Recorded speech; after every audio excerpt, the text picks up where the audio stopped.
नमो हरिहन्ताणं नमो सिद्धाणं नमो आर्याणं नमो वज्रायाणं नमो Lowe सव्वसाहुनं ऐसु पञ्चनमुक्कारो सव्वपावपणासनो मङ्गलाणं च सव्वेसिं पढमं हवै मङ्गलम् आस्वाद्य यद्वाक्यरसम्बुधानां पीयूषपानेति भवेत् गणैः नमामि तं विश्वजनीनवाचं वाचं यमेन्द्रं जिनवर्धमानम् अचिन्त्यचिन्तामणिकल्पशाखिने विशुद्धसद्ब्रह्मसमाधिशालिने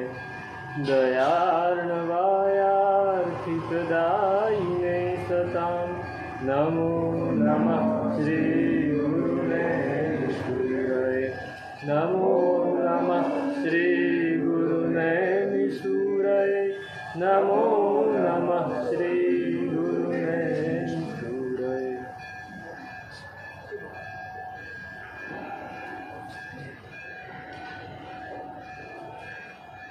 अस्ति चेत् ग्रन्थिविज्ञानं किञ्चित्रैस्तन्त्रयन्त्रणैः प्रदीपाः उपयुज्यन्ते तमोघ्निदृष्टिरेव चेत्। જ્ઞાન પ્રાપ્ત કરવું છે, પણ કયું જ્ઞાન પ્રાપ્ત કરવું છે? ઉપાધ્યાયજી મહારાજ બહુ સરસ શબ્દ વાપરે કે જ્ઞાન એવું પ્રાપ્ત કરવું છે કે જે પ્રાપ્ત કર્યા પછી આપણે અંદરથી આપણને પ્રતીતિ થઈ જાય કે હવે ક્યાંય તકલીફ પડવાની. એવું જ્ઞાન પ્રાપ્ત કરવું છે કે હવે સંસારમાં કોઈ જગ્યાએ મારે અટકવાનું નથી, હવે હું સતત આગળ વધતો રહીશ. એટલે કે અસ્થિ ચેત ગ્રંથિભેદ જ્ઞાનમ, ગ્રંથિને ભેદી નાખે એવું જ્ઞાન જો મળી ગયું.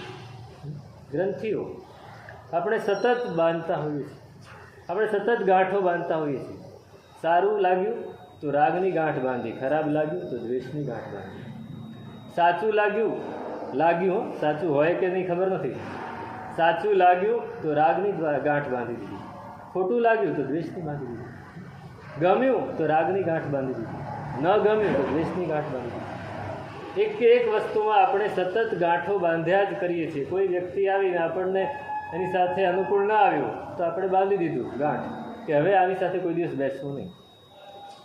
આપણે શું વિચારીએ? આપણા મનની પરિસ્થિતિ શું છે? કોઈની સાથે સહેજ બધા બરાબર ચાલ્યું તો આપણે વિચારીએ કે હવે હંમેશા આની સાથે જ રહેવું. પછી ક્યારે ક્યાં બદલાઈ જાય એ ગાંઠો તરત જ, એ ગાંઠો તો પડી જ જાય છે અંદર. એ ગાંઠો એક દોરો હોય પતંગનો, તમે પતંગ ચડાવતા, અત્યારે તો હવે લોકો નથી ચડાવતા, ઓછું થઈ ગયું, પણ એમાં જેટલી ગાંઠો વધારે હોય એટલો દોરો નકામો કહેવાય ને. જેટલી ગાંઠો વધારે હોય એટલો દોરો નકામો.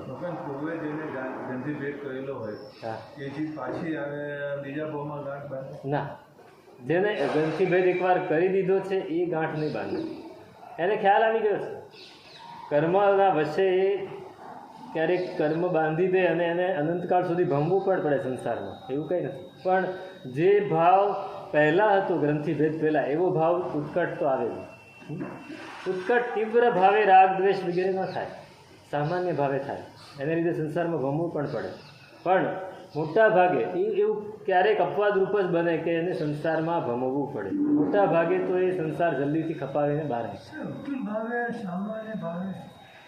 તીવ્ર ભાવે કોઈ માણસ, હવે તમે રસ્તામાં જતા હો અને સમજો કે ગાડીમાં જતા હો અને તમને રસ્તામાં રોડ ઉપરથી એક ખિસકોલી આવીને તમારી ગાડી નીચે આવી ગઈ તો શું થાય? તમને અરેરાટી થાય કે એક ખિસકોલી મરી ગઈ મારી પાસે, મારે લીધે, એમ તમને કેટલું બધું દુઃખ થાય. તમે ગુરુ ભગવાન પાસે આવીને તમે પસ્તાવો કરો, પ્રાયશ્ચિત લો, બધું જ કરો, અને છતાંય તમારા મનમાંથી એ ભાવ દિવસો સુધી જાય. હવે એની સામે કોઈ મુસલમાન વ્યક્તિ છે, કોઈ કસાઈ છે, એ રોજ પશુને મારે છે તો એને કંઈ ભાવ થાય? એનો એ તીવ્ર ભાવ છે પાપનો, એટલે એને કોઈ અરેરાટી નથી થતી. આપણાથી એક કીડી પણ મરી ગઈ તો આપણને અરેરાટી થાય. એટલે એ જે તીવ્ર ભાવ છે ને, અહીંયા ખબર પડે. એ કોઈ માણસ મળે તો એને બી આમ ઉડાડી દે. જેમ કે તીવ્ર કોને આપણને ના આવે, અત્યારે નથી આવતું, પણ અંદર સંસ્કાર પડેલા જ છે. સમજો કે આજે તમે જૈન બન્યા છો, કાલે તમે મુસલમાન બનો તો તમે એ જ કરવાનું. આ કૂતરું છે, એ કૂતરું ગયા ભાવમાં સમજો કે સસલું હોય તો કાંઈ નહોતું કરતું, પણ આ ભાવમાં એ કૂતરું બન્યું તો અત્યારે છે બધાને કરડવા દોડે છે. હમણાં જે આવે એને કરડવા દોડે છે કૂતરું. તો એને કેમ કરડવાનું મન થયું? સંસ્કાર પડેલા છે. એ સંસ્કારને નાબૂદ કરવાના છે. ગાંઠ એટલે આ સંસ્કાર, ગાંઠ એટલે ગ્રંથિભેદ એટલે શું? સંસ્કારનો નાશ કરવાનો છે. આપણી અંદર ભરી કૂટીને સંસ્કાર ભરેલા છે.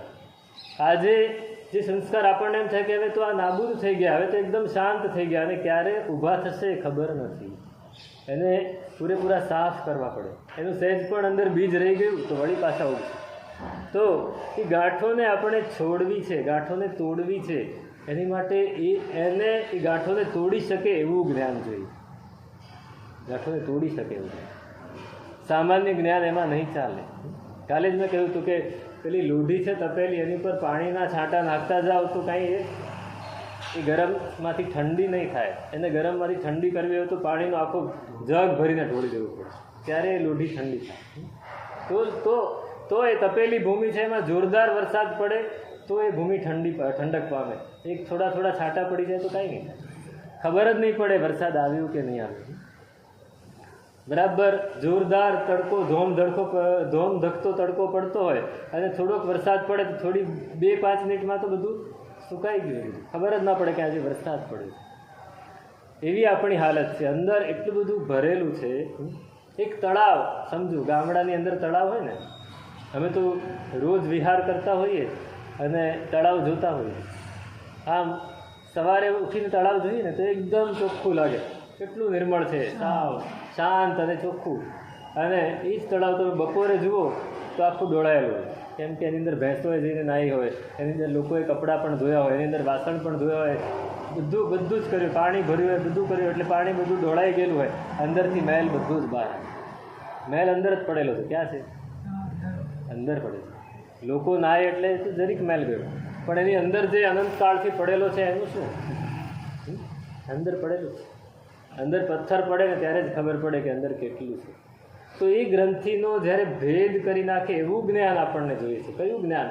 જ્ઞાનના 3 પ્રકાર દેખાડે છે. મૂળ તો અનુભવનું જ્ઞાન. કયા અનુભવનું જ્ઞાન? શરીરથી આત્મા જુદો છે, પૂતગલ અને જીવ દ્રવ્ય બંને જુદા છે, એવું જે વિવેક જ્ઞાન જ્યારે થઈ જાય છે ત્યારે ગ્રંથિ ભેદાય છે. ત્યારે ગ્રંથિ ભેદાય છે.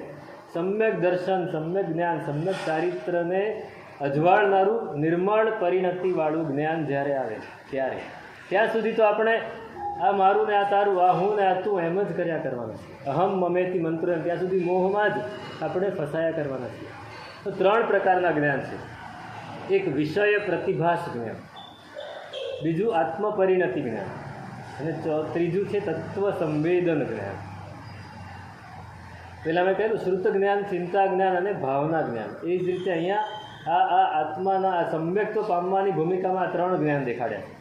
પહેલું વિષય પ્રતિભાસ, આપણને સામે જોયું અને આપણને ગમી ગયું એટલે બસ આપણે એનાથી આગળ નથી વિચારતા, માત્ર વિષયને જણાવે એટલું જ જ્ઞાન.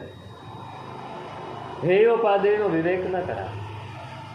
આ સારું છે એમ ગમ્યું એટલે લઈ લીધું, પણ એ સાચું છે એમ ત્યાં સુધી નહીં જવાનું. આ છોડવા જેવું છે ત્યાં સુધી તો બિલકુલ નહીં જવાનું.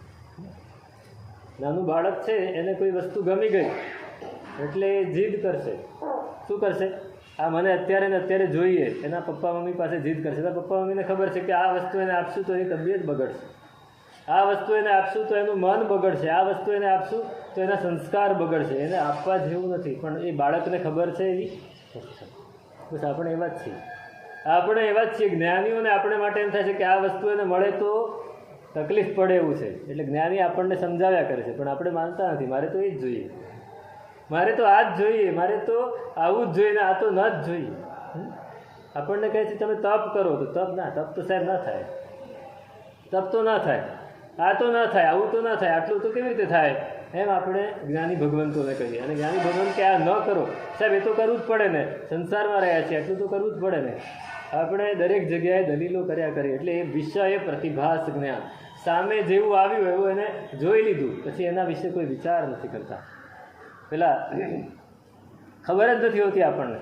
એટલે સરદારજી એરફોર્સમાં એને ભરતી લેવી હતી, એટલે પ્રેક્ટિસ માટે ગયા. કોઈક એર ક્લબમાં એને પ્રેક્ટિસ માટે બોલાવ્યા હતા. એ લોકો બધાને ટ્રેનિંગ આપતા હતા. એ ટ્રેનિંગ માટે ગયા અને પેલો ભાઈ છે તે બધાને ટ્રેનિંગ આપે છે કે અત્યારે તમારે એરફોર્સમાં કામ કરવાનું છે. બધાએ કંઈ પાયલટ ન હોય, અમુક તો સૈનિકો પણ હોય, એટલે તમારે સૈનિક તરીકે કામ કરવાનું છે. તો પ્લેન તમને લઈને ઉપર જશે 10,000 ફીટ, પહેલાં 10,000 ફીટ ત્યાંથી તમારે ડાઈવ મારવાની છે. એટલે બરાબર 10,000 ફીટ થશે એટલે દરવાજો ખુલશે, એક પછી એક જણાએ ડાઈવ મારી દેવાની. એટલે બહુ સારું. પછી બીજી વાર જ્યારે તબક્કો આવશે ત્યારે 15,000 ફીટ ઉપરથી તમારે ડાઈવ મારવાની. ત્રીજો તબક્કો આવશે ત્યારે 20,000 ફીટ.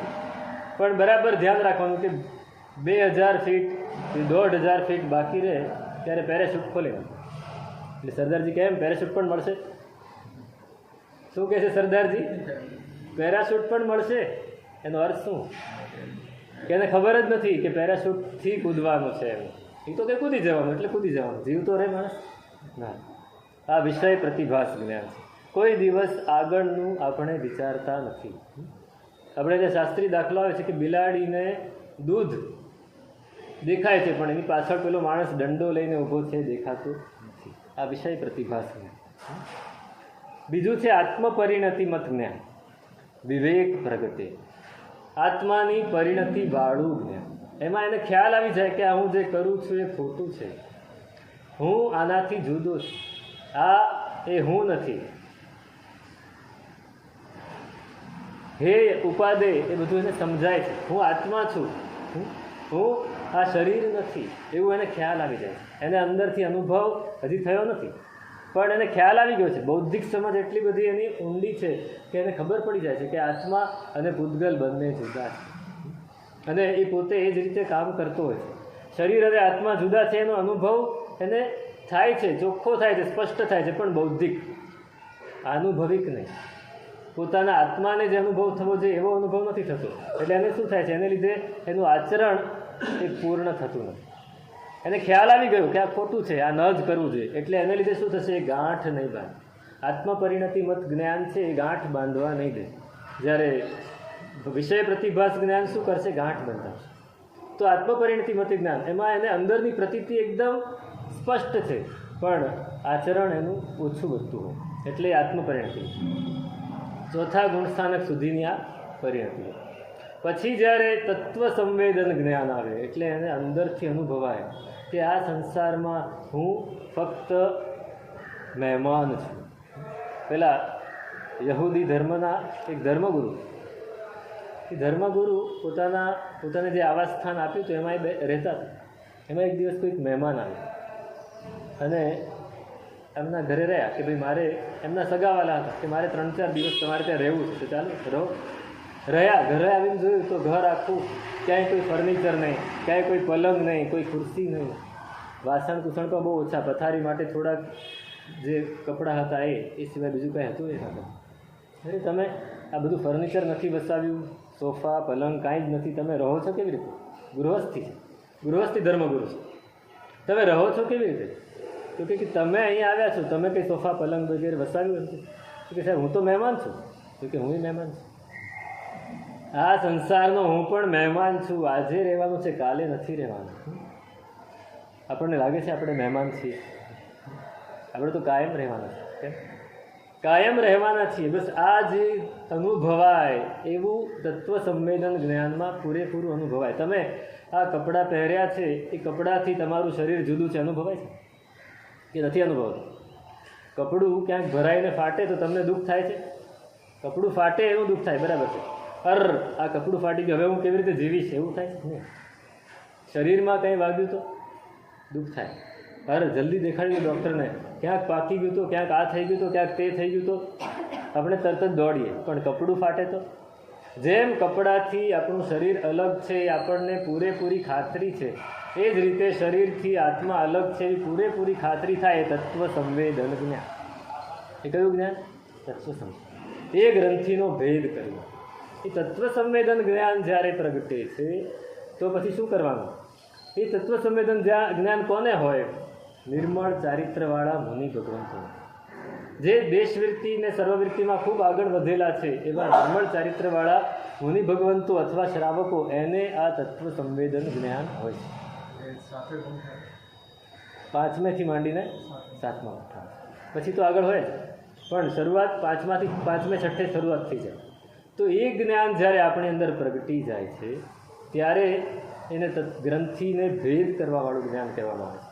એ કહે છે કે અસ્થિચેત ગ્રંથિ ભેદ જ્ઞાનમ કિમ ચિત્રૈ તંત્ર યંત્રણૈ. જ્યારે આ ગ્રંથિ ભેદ કરવાવાળું આ જ્ઞાન જ્યારે પ્રગટી જાય છે, સાધુપણામાં પણ ઘણી બધી અવસ્થા સુધી આ નથી પ્રગટતું. ક્યારેક એનું ચારિત્ર એકદમ નિર્મળ હોય અને પોતે ફક્ત ક્રિયા જ કરતો હોય તો મેળ નહીં પડે. હું સતત ક્રિયાઓ કર્યા કરું પણ મને અંદરથી ખબર જ નથી કે હું શેને માટે કરું છું. આ શરીર અને આત્માનો જે ભેદ છે એ ત્યાં સુધી નથી સમજાતો, ત્યાં સુધી તત્વ સંવેદન જ્ઞાન ત્યાં પણ નથી. પણ આવે તો ત્યાં આવી શકે. એ આવે તો શું થાય? તો કે પછી એને શાસ્ત્રો, અત્યાર સુધી શાસ્ત્ર પાઠ ખૂબ જ કર્યો છે અને એ શાસ્ત્ર પાઠનો પરિપાક છે. આ શાસ્ત્રને ખૂબ પરિણામ આવ્યા છે પોતાની અંદર, એનો આ પરિપાક છે કે એને આ જ્ઞાન સુધી પહોંચવાનો અવસર મળે. પણ પછી એને શાસ્ત્ર જ્ઞાનની જરૂર રહેતી નથી. એમ કહે છે કે કિમ ચિત્રૈ તંત્ર યંત્રણે. તંત્ર એટલે શાસ્ત્ર. શાસ્ત્રને વારંવાર પછી ઉથલાવવાની જરૂર રહેતી નથી. આ જ વાત, આની આ જ વાત રમણ મહર્ષિ કરે છે મુક્તિ તો ચિત્ત શમી જતા જ, એ હાર્દ જે કો સમજે સુશાસ્ત્રનું, સમાવશે એ ચિત્તને સુસત્વરે, શાસ્ત્રો પછી શે ઉથલાવશે. એકવાર શાસ્ત્રનું હાર્દ સમજાઈ ગયું કે દેહથી આત્માને જુદો પાડી દો તો તમારી મુક્તિ અહીંયા જ છે. એ જ જીવન મુક્તિ છે, એ જ જીવન મુક્તિ છે. પછી એને આ સંસારમાં કંઈ લેવા દેવાનું રહેતું જ નથી. વિનિવૃત્ત પરાશરા મિહૈવ મોક્ષ વિહિતાનામ, નિર્જિત મદમદનાનામ વાક્કાય મનોવિકાર રહિતાનામ વિનિવૃત્ત પરાશાના મિહૈવ મોક્ષ વિહિતાનામ. અહીંયા જ મોક્ષ થઈ જાય. કેમ? કોને થાય? તો કે જેને કામ અને ક્રોધ અને માન અને માયા અને લોભ આ બધાને જીતી લીધા છે. મનો વચન અને કાયા એના વિકારોને જેણે વશ કરી દીધા છે અને જેને સહેજ પણ પૂદગલ તરફથી કોઈ આશા રહી નથી. વિનિવૃત્ત પરાશાના, એની માટે અહીંયા જ મોક્ષ છે. એ જીવન મુક્ત થઈ જાય છે. સંસારમાં રહેવું કે મોક્ષમાં રહેવું હવે એના માટે કોઈ ફરક નથી. શાંતિનાથ ભગવાનનું સ્તવન છે આનંદગંજી મહારાજનું. એમાં આનંદગંજી મહારાજ કહે છે કે મુક્તિ સંસાર બિહુ સમગણે. કનક પાષાણ તો સમગણે, તૃણમણી પણ સમગણે, પણ મુક્તિ સંસાર એ બંનેને પણ સમગણે. અને અહીંયા સંસારમાં રહેવું કે મોક્ષમાં રહેવું એની માટે સમાન છે. કેમ કે સમતા જ્યારે ચિત્તમાં પ્રતિષ્ઠિત થઈ ગઈ તો હવે ત્યાં પણ સમતાથી જ રહેવાનું છે, અહીં પણ સમતાથી જ રહેવાનું છે. પછી આ અહીંયા રહીએ, હું એમ કહું કે ના મારે અહીંયા નથી રહેવું તો એ સમતા ગઈ. મારે અહીંયા નથી રહેવું, પણ એ કક્ષા કઈ? 7મા ગુંઠાણાની. 7મા ગુંઠાણાની કક્ષા છે એની વાત કરે છે કે ઊંઘમાંથી જાગી જતા જેમ સ્વપ્ન એ રહેતા નથી. સ્વપ્નમાં આપણે ઘણું સરસ જોયું હોય. સ્વપ્નમાં આપણે જોયું કે આ મસ્ત ગાડીમાં આપણે બેઠા અને ફરવા નીકળ્યા અને પછી ગાડીમાંથી બહાર ઉતર્યા અને કોઈ સરસ મકાનની અંદર પ્રવેશ્યા અને ત્યાં આપણે ઘણા બધા સુખ ભોગવ્યા. એ બધું જ સ્વપ્નમાં જોઈ લીધું. પણ અચાનક એલાર્મ વાગે કે અચાનક બહારથી કંઈક અવાજ આવે, એકદમ આપણે હડબડીને જાગી જઈએ તો જાગીને જોવું તો જગત દિશે નહીં થઈ જાય. સ્વપ્નમાં જોયેલું ક્યાંય યાદ રહે ખરું? યાદ રહે થોડી તત્ક્ષણ પૂરતું, પછી થાય તો સ્વપ્ન હતું યાર જવાબ. એમ જેને આત્મપરિણતિ જાગી જાય છે, તત્વ સંવેદન જ્ઞાન જાગી જાય છે, એને આ સંસાર પ્રત્યે એમ થાય છે કે આ તો સ્વપ્ન છે. સ્વપ્નાની સુખલડી ભૂખ ન ભાંગી. તો એ વિષય તૃષ્ણા મલિન વૃત્તિઓ પછી ટકી જ શકતી નથી. તત્વ સંવેદન જ્ઞાન જાગી ગયું તો પછી વિષયની તૃષ્ણા, જ્યાં સુધી તત્વ સંવેદન જ્ઞાન નથી જાગતું ત્યાં સુધી વિષયની તૃષ્ણા રહે. વિષય આપણે છોડી નથી શકતા. સત્યકી વિદ્યાધર હતો, નામ સાંભળ્યું હતું. તીર્થંકરનો જીવ. શું હતો? તીર્થંકરનો જીવ, શાહિક સમ્યક્ત્વનો ધણી. આવતા ભવે તીર્થંકર બનીને મોક્ષે જવાનું. એ પણ આ ભવમાં એની વિષય તૃષ્ણા છૂટતી નહોતી. કેમ કે વિષય તૃષ્ણા હજી તત્વ સંવેદન જ્ઞાન નથી. આત્મપરિણતિમાં જ્ઞાન થઈ ગયું, પણ તત્વ સંવેદન જ્ઞાન નથી. એટલે વિષય તૃષ્ણા છૂટતી નથી. એટલે એટલી બધી વિષય તૃષ્ણા છે કે એમાં ને એમાં એ મરીને નરકે ગયા, પણ ત્યાંથી નીકળીને પાછા તીર્થંકર. તો એ આત્મપરિણતિમાં જ્ઞાન હતું ને એટલા માટે ભલે એને વિષય તૃષ્ણા રહી, પણ એ આ ભવે નહીં ને ત્રીજા ભવે પણ મોક્ષે જશે. પણ આપણને તો આત્મપરિણતિ જ્ઞાન પણ નથી, આપણને તો વિષય પ્રતિભાસ જ્ઞાન છે. એમાંથી આપણે આગળ વધવું છે. એટલે કહે છે કે પ્રદીપા કોપયુજ્યંતે તમોગ્નિ દૃષ્ટિ રેવ છે. આપણે રાત્રે અંધારું થઈ ગયું હોય, અંધારું થઈ ગયું છે, ખૂબ અંધારું છે, સહેજ પણ બહાર પણ કોઈ લાઇટ નથી. અત્યારે તો આપણે ગાઢ અંધારું તો જોવા માટે આપણી પાસે કોઈ ઇલાજ જ નથી. તમે ગામડામાં જાઓ ને ત્યાં બી લાઇટો શરૂ. અમે અમુક વાર જંગલના વિસ્તારમાં ક્યાંક કોઈક જગ્યાએ રોકાયા હોય ને એ ગામમાં લાઇટની હજી સુધી સુવિધા આવી ના હોય, ત્યારે અંધારું પૂરેપૂરું અનુભવાય અને ત્યારે આખા આકાશના બધા તારાઓ દેખાય. અમે કદમગીરી રોકાયા હતા. કદમગીરીમાં ઉપાશ્રય છે ને એ ગામની બહાર છે, એટલે ત્યાં લાઇટો નથી. એટલે રાત્રે બધા જ તારાઓ આપણને એમ થાય કે આટલા બધા તારા છે આકાશમાં. અત્યારે જોઈએ ને તો 10, 12, 15, 20 દેખાય, પણ જ્યારે અંધારું પૂરેપૂરું હોય ને ત્યારે કરોડો તારા દેખાય એક સાથે. આટલા બધા તારા છે આકાશમાં. એવા અંધારામાં કંઈક જોવું હોય તો શું કામ લાગે? દીવો કામ લાગે. પણ જેની આંખ બહુ જ તેજસ્વી છે, તમોગ્નિ, અંધકારને પણ ભેદી નાખે એવી જેની દ્રષ્ટિ છે, એને દીવાની જરૂર ખરી? તમને ખબર છે, આ સૈનિકો એ રાત્રે જ્યારે લડવા માટે નીકળે ત્યારે ત્યાં બ્લેકઆઉટ કરી દીધો હોય, લાઇટ બિલકુલ ના હોય, તો એ કેવી રીતે જુએ સામે? એમની પાસે નાઇટ વિઝન બાયનોક્યુલર છે. એમની જે બંદૂક હોય એની ઉપર નાઇટ વિઝન બાયનોક્યુલર્સ લગાડેલા હોય, એટલે એને સામે બધું જ દેખાય. આપણે જો આપણી દ્રષ્ટિમાં નાઇટ વિઝન બાયનોક્યુલર લગાડી દઈએ તો દીવાની જરૂર જેમ નથી, એમ જ્યારે વિવેકને પ્રગટાવનારું, ગ્રંથિભેદને કરનારું આવું જો આ તત્વ સંવેદન જ્ઞાન જો પ્રગટી ગયું, આત્મપરિણતિમત જ્ઞાન પણ જો પ્રગટી ગયું, તો પછી આપણે આ સંસારમાં કોઈનો ડર તો જરૂર જ નથી. તો પણ આપણે અને શાસ્ત્ર ભણવાની પણ જરૂર નથી, પણ એ ગ્રંથિભેદ ન થાય ત્યાં સુધી બધા જ શાસ્ત્રો ભણવા પડે. જ્યાં સુધી ગ્રંથિભેદ નથી થતો, એકવાર થઈ ગયો પછી નથી. અને એ જ્ઞાન જ્યારે મળી ગયું ત્યારે આત્મા કેવો શોભે એની વાત કરે કે મિથ્યાત્વ શૈલ પક્ષિત જ્ઞાન દંભોલી શોભિત નિર્ભય શક્રવદ યોગી નંદત્યાનંદ નંદને. યોગી છે એ શક્રેન્દ્રની જેવો શોભે છે. શક્રેન્દ્ર એટલે સૌધર્મ. સૌધર્મ દેવલોકનો ઇન્દ્ર, સૌધર્મેન્દ્ર એનો અધિપતિ, એ કેવો શોભે? આ લૌકિક વાત છે કે ઇન્દ્ર છે ને,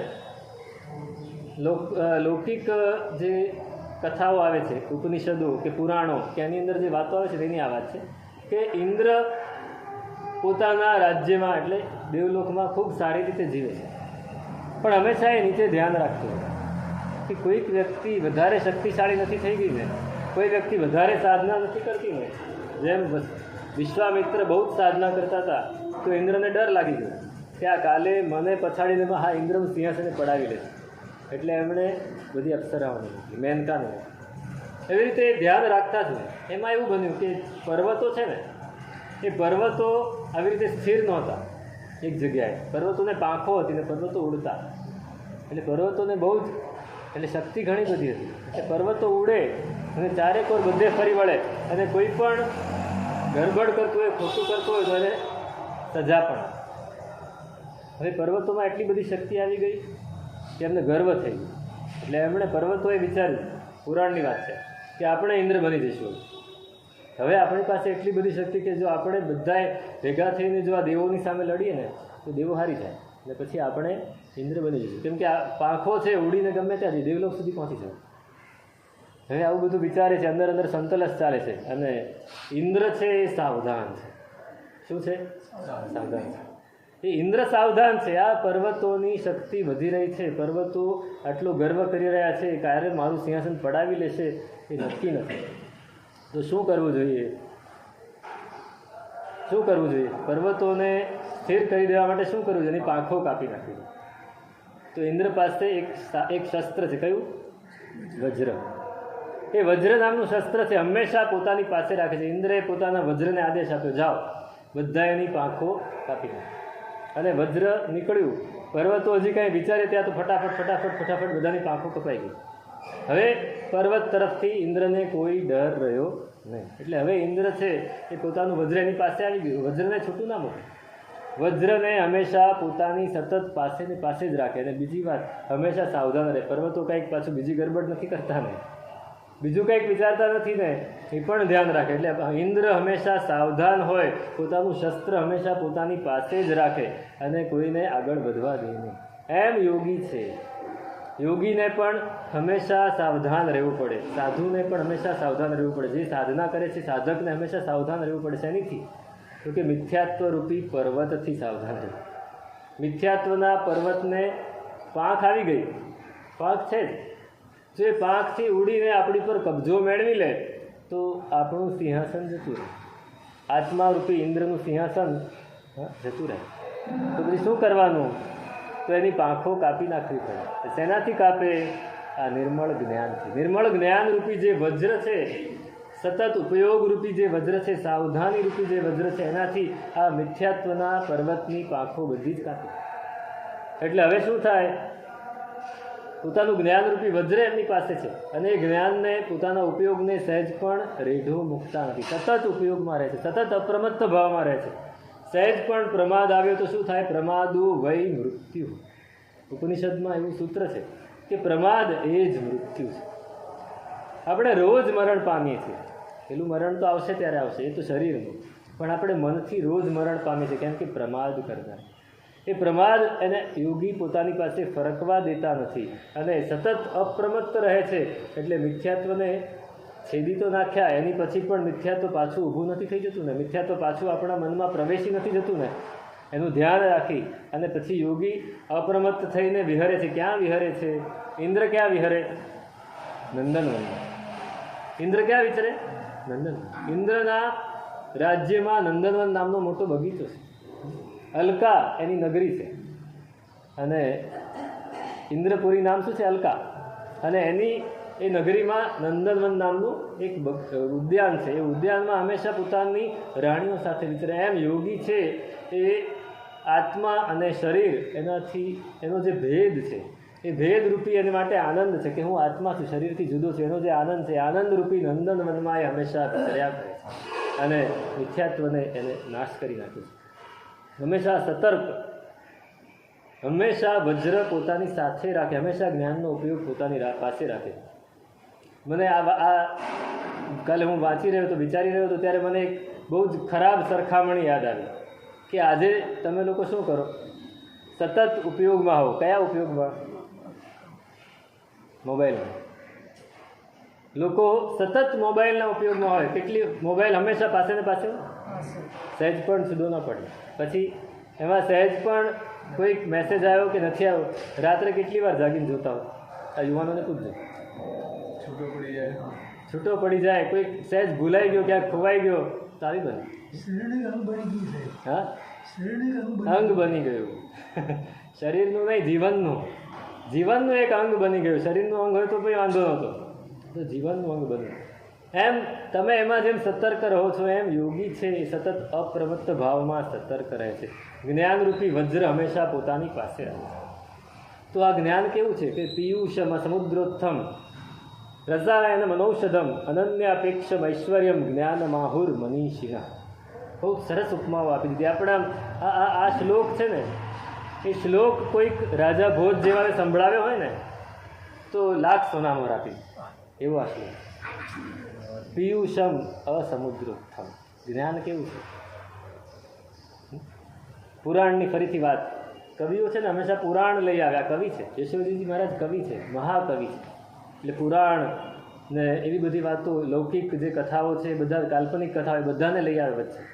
તો પુરાણમાં એવી વાત આવે છે કે દેવો અને દાનવોએ સમુદ્રનું મંથન કર્યું. શેનાથી મંથન કર્યું? મેરુ પર્વત. મેરુ પર્વતને રવૈયો બનાવ્યો. અને મંથન કરવા માટે દોરડું જોઈએ તો શેષ નાગને દોરડા તરીકે વાપરે. એક બાજુ દેવો પકડે છે, બીજી બાજુ દાનવો પકડે છે. આ આખી ઘટના આપણે કથા તરીકે નથી જોવાની. આ ઘટના આપણા મનની વાત છે. આ આપણા મનની વાત છે. મનનું મંથન, મનરૂપી સમુદ્રનું મંથન કરવાનું છે. એ મંથન કરતાં કરતાં ઘણી બધી વસ્તુઓ નીકળી. સમુદ્રનું મંથન કર્યું દેવોએ અને દાનવોએ, એમાંથી 14 રત્નો નીકળ્યા. કેટલા? 14 રત્ન. એ 14 રત્નમાં અનેક પ્રકારના અલગ અલગ રત્નો છે. એમાં એક રત્ન હતું અમૃત. અમૃતનો ઘડો નીકળ્યો. આ રત્ન સૌથી છેલ્લે નીકળ્યું. હવે દેવો અને દાનવોએ બધું સંતલસ કરી હતી કે અડધું તમારું ને અડધું અમારું. 6 વસ્તુ લઈ લીધી, 12 થઈ ગઈ. હવે 13મો ને 14મો એક અમૃત નીકળ્યું, એની પછી વિષ નીકળ્યું.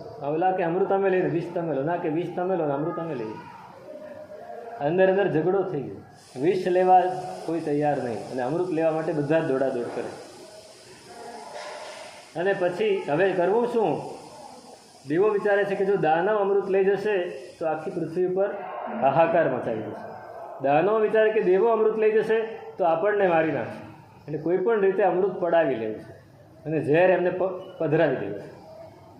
હવે આ બેયમાં જે રસાકસી થઈ એ તો આપણને ખબર છે શું થયું. કે વિષ્ણુએ મોહિનીનું રૂપ લઈને આવ્યા અને દાનવોને એવા મોહિત કર્યા કે અમૃત આમની પાસે આવી ગયું. વિષ એમની પાસે જતું રહ્યું, પણ એમને ખ્યાલ આવી ગયો કે આ તો વિષ છે. એમને છોડી દીધું, કાઢી નાખ્યું. અમારે નથી જોઈતું.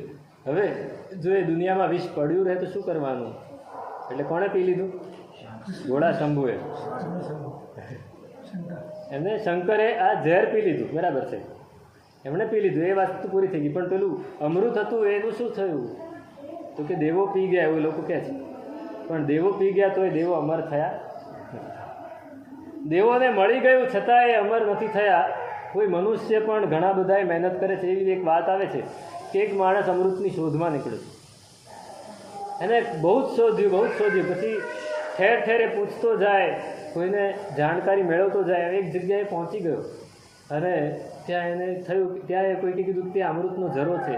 એ ઝરામાંથી એક પેલું વાટકો તું ભરી લેજે અને તું એ પી લઈશ તો તું અમર થઈ જઈશ. એટલે ભરવા માટે ગયો, ભરીને બહાર નીકળ્યો છે. અને હવે વિચારે છે ક્યારે પીવું. તો એક માણસ સાવ ઘરડો થઈ ગયેલો, એકદમ નબળો દુબળો, એકદમ ચાલી પણ ન શકે એવો માણસ ત્યાં એને જોવા મળ્યો. પછી ભાઈ તમે અહીં કેમ બેઠા છો? તમે અહીંયા કેમ બેઠા છો? તમે શું કર્યો છે? તો કે હું તો જે બેઠો છું. તું શું કરે છે? તો કે હું અમૃત પીવા આવ્યો. આ અમૃત મળી ગયું છે, મારે પી લેવું છે, મારે અમર થઈ ગયું. તો કે ભાઈ ના પીતો, બિલકુલ ના પીતો. કેમ? તો કે મારા જેવી હાલત થશે. અમૃત તો મળી ગયું, પણ હવે હું જીવું કેવી રીતે? હવે મરવાનું મન થાય તો મરાતું નથી. હવે મરવાનું મન થાય તો પણ મરાતું નથી. હવે મારી પાસે કાંઈ જ નથી જીવવા માટે. સંસારના બધા જ સુખો મેં અનુભવી લીધા. હવે એમાં સુખ જેવું મને લાગતું નથી. હું એટલો બધો કંટાળી ગયો છું કે મારે મરી જવું છે, પણ મરાતું નથી. એ અમૃત પણ નકામું. અમૃત મળ્યું તો પણ નકામું છે. એ કાલ્પનિક કથા છે. પણ આપણને જે અમૃત મળ્યું છે એ બહુ જ કામનું છે.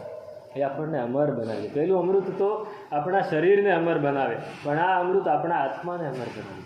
પિયુષમ અસમુદ્રોત્થમ. આ અમૃત છે સમુદ્રમાંથી નથી નીકળ્યું, આપણી અંદરથી નીકળ્યું. અને રસાયણમ અનૌષધમ. રસાયણ એટલે શું? રસાયણ નહીં, આપણે કેમિકલ. રસાયણ વિજ્ઞાન એ રસાયણ અલગ. આ રસાયણ વૈદ્યક શાસ્ત્રમાં રસાયણ ઔષધ આવે. અમુક રસાયણ, અત્યારે રસાયણ ચૂર્ણ આવે છે, એ પણ નહીં. રસાયણ ઔષધ એટલે શું? એને એવું ઔષધ કે અનેક પ્રકારના કલ્પો ભેગા કરીને રસાયણ બનાવવામાં આવ્યું. એ રસાયણ જે લે ને એનો કાયાકલ્પ થઈ જાય. એનું શરીર ગમે એટલું ઘરડું થયું હોય તો પાછું એ યુવાન થઈ જાય. ઘણા લોકો એવા કાયાકલ્પ કરતા હતા. રાજાઓ બહુ કાયાકલ્પ કરાવતા. કેમ કે રાજાને ચિરકાળ સુધી જીવવું હોય એની સાથે ચિરકાળ સુધી સુખ પણ ભોગવવા હોય, એટલે એ કાયાકલ્પ કરાવે. તો એ કાયાકલ્પ કરી આપે રસાયણ, પણ એની ચરી બહુ પાડવી પડે.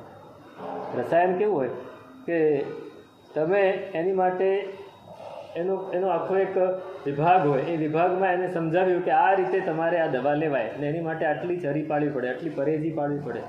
દૂધ છે એ દૂધના એક ગ્લાસમાં આ રસાયણમાં સળી બોળી અને ખાલી એમાં બોળી દેવાની, અને પછી એ તમે પીધું.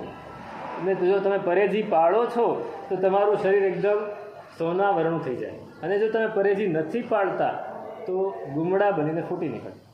એવું આ રસાયણ. પણ કેવું રસાયણ? શેનાથી બનેલું? ઔષધોથી બને. જ્યારે આ જ્ઞાનરૂપી રસાયણ છે એ ઔષધમાંથી નથી બને, એ આપણી અંદરથી પ્રગટેલું છે. એ રસાયણ કેવું છે? એ આપણા બધા જ રોગોને મટાડી દે, આપણને નવો કાયાકલ્પ આપે. કેવો કાયાકલ્પ આપે? કે આ સંસારમાં આપણે જે થાકી ગયા છીએ એમાંથી આપણે તાજગીવાળા થઈ અને મોક્ષ તરફ પ્રયાણ કરીએ. આપણો ઉત્સાહ વધારે એવું આ રસાયણ છે. કોણ છે? તત્વ સંવેદન જ્ઞાન. તત્વ સંવેદન જ્ઞાન એ રસાયણ છે. અને અનન્યાપેક્ષમ ઐશ્વર્ય. ઐશ્વર્ય એટલે સમૃદ્ધિ, ઐશ્વર્ય એટલે સુખ, ઐશ્વર્ય એટલે આપણી પાસે જે વસ્તુઓ છે જેનાથી આપણે આમ કંઈક વટ પાડી શકીએ, જેનાથી આપણે દુનિયામાં વટ પાડી શકીએ એને ઐશ્વર્ય કહેવાય. જેમ કે તમારી પાસે ગાડી છે, ગાડી તો બધાની પાસે છે, અહીં ઘણી બધી છે, પણ કોઈ BMW લઈને આવે તો એનો વટ પડે. અરે BMW લઈને આવ્યો ભાઈ, હવે એના કરતાં પણ કોઈ બુગાટી લઈને આવે તો વધારે વટ પડે. અરે આવી 6 કરોડની ગાડી લઈને નીકળ્યો આ માણસ. સુરતમાં છે એક વ્યક્તિ પાસે 6 કરોડની ગાડી, પણ એ ઐશ્વર્ય છે. એનો બંગલો એવો હોય કે એ બંગલામાં બધી જ સુવિધા હોય. મુકેશ અંબાણી એનું જે બિલ્ડિંગ છે કેટલા માળનું છે? 27 માળનું. એ 27 માળના બિલ્ડિંગમાં બધું જ છે. સ્વિમિંગ પુલ પણ છે, અંદર ક્લબ પણ છે, અંદર હોટલ પણ છે, અંદર થિયેટર પણ છે, અને ક્યાંય બહાર જવાની જરૂર નથી, બગીચો પણ છે, બધું જ છે. હવે આ ઐશ્વર્ય છે. એમ એની પાસે કપડાં હોય, એની પાસે ઘરેણાં હોય, એની પાસે નોકર ચાકરની ફોજ હોય, આ બધું જ હોય તો એ બધું શું છે? ઐશ્વર્ય. પણ એ ઐશ્વર્ય મેળવવા માટે પોતે એકલો હોય તો ઐશ્વર્ય અનુભવી શકે? આટલું બધું સાથે હોય તો જ. એટલે બીજાની અપેક્ષા રાખવી પડે. બીજાની અપેક્ષા, નિરપેક્ષ ઐશ્વર્ય ના મળે. એને બધાની અપેક્ષા, પૂતગલની અપેક્ષા, લોકોની અપેક્ષા, વસ્તુની અપેક્ષા, આ બધા એની અપેક્ષા. ને એમાં કદાચ અત્યારે પેલા થાય છે ને બધા ઈડીના દરોડા પડે, ઈડીના દરોડા પડે છે એટલે શું થાય છે? જેટલું ઐશ્વર્ય બધું ઓકાવે છે, બધું ઓકાવે છે. પેલાની પાસેથી 20 કરોડ નીકળ્યા, પછી બીજા દિવસે કે 40 કરોડ નીકળ્યા, ત્રીજા દિવસે કે 60 કરોડ નીકળ્યા, આટલી ગાડીઓ નીકળી, આટલા ફ્લેટ નીકળ્યા, આટલા મિલકત નીકળી. આ જેટલું પણ ઐશ્વર્ય હતું એ બધું ઓકાવી દીધું. એ ઐશ્વર્ય પરની અપેક્ષાવાળું હતું, જતું રહ્યું.